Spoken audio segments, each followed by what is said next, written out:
Alright, I'm going to go ahead and give the disclaimer almost any goth will give you when discussing goth.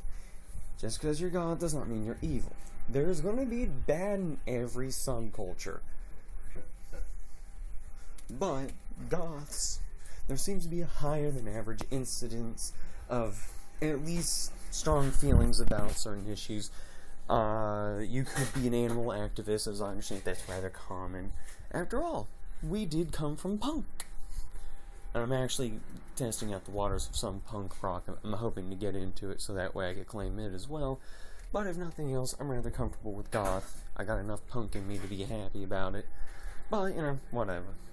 Life is a journey of self-discovery or something else that sounds intellectual and enlightened like that. But we do not all worship Satan. Look at my videos. Now, that does not mean we will not maybe take a little bit too much time considering evil. For example, but I suppose the easiest way to put it is just because we might contemplate Dracula a little bit too much does not mean we will not shove a stake in his heart. Easiest way I got to describe it. So let's see. I think I will cut it here and try and rally my thoughts. This is probably going to be a rather choppy movie. We got a lot to discuss. Video. We got a lot to discuss. Sorry about this. Alright, a little bit of history. Goth came out of the punk subculture through the post-punk genre. There, sorry. Kind of froze up on you for a moment there. But post-punk then begot goth rock. Goth rock. Rock! Metal is not goth. Though it is often goth-friendly, in my opinion, especially with symphonic metal. Symphonic metal usually has a touch of elegance. And it turns out, even the kind of post-punk goths can enjoy a little bit of elegance. I mean, this doesn't mean that just because you meet a goth, they're gonna be freaking, Victorian on you, but still. I've noticed a little bit of myself. Mostly in, an appreciation for elegance, in that there have been some pictures of women that, they'll be in a nice dress, blah, blah, blah, and I felt like throwing myself at their feet. I'm looking at the computer going, no, let me in, let me in! I'm telling you, the fourth wall hates us all. That's not to say that scantily clad women don't excite, but there's the fact that there is a certain sexiness in knowing how to also be beautiful, in elegance, in subtlety. For example, skin-tight clothing. You can be covered from almost head to toe,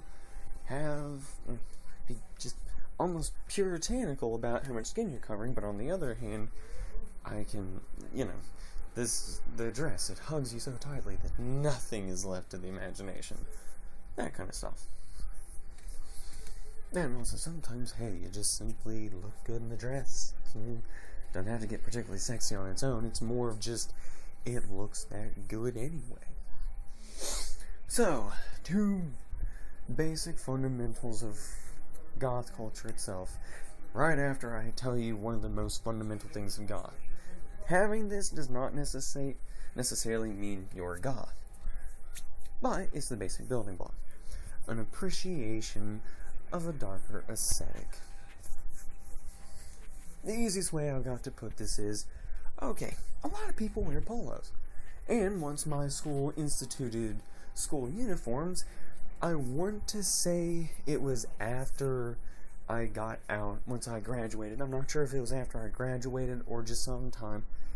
It was Sunday morning, and, kind of occurred to me that, well, I could wear my polo. I wore it to school.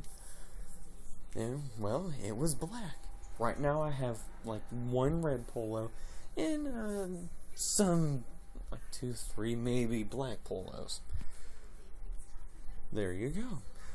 I wear a black polo, whereas you're wearing, another polo, maybe with stripes. And that's the thing, that's the difference. I have taken something that, a lot of people would wear, but I've gone specifically more for the black. This does not mean we all are obsessed with black. Like I said, I have a red polo too. Admittedly, I had that because at the time, black wasn't allowed the first year, and I got them the junior year. Senior. Because I think junior is when we finally instituted it. Give me a moment, sorry. Alright. There. I think it was instituted junior year, and then senior year is when black was allowed, and then got black polos. But I'm perfectly capable of not wearing a scrap of black, and it could even still possibly be goth. In fact, one of the basic goth things, yes, technically is black, but it's also white. Kind of have a band t-shirt, where the logo of the band might be white. It's the stark contrast. Remember, contrast. If you get into art, you'll learn about contrasting colors, and love black and white are opposites. But at any rate, a goth doesn't have to wear black. For an example, look at cyber goths. Yeah, they're probably still wearing black, but also there's a decent chance they probably got some neon too.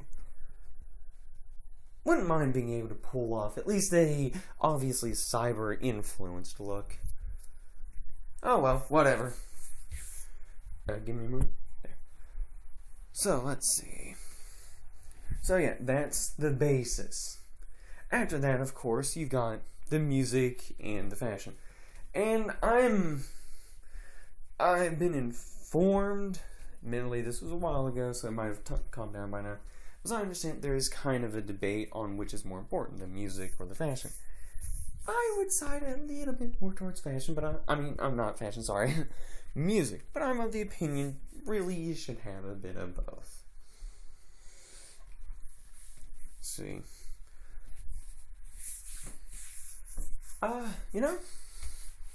I'd say that might be about it. I'm gonna cut this here and give it some thought, but yeah, I think this is where I'm ending. So, if I don't come back, bye. If I do come back, well, isn't my face red?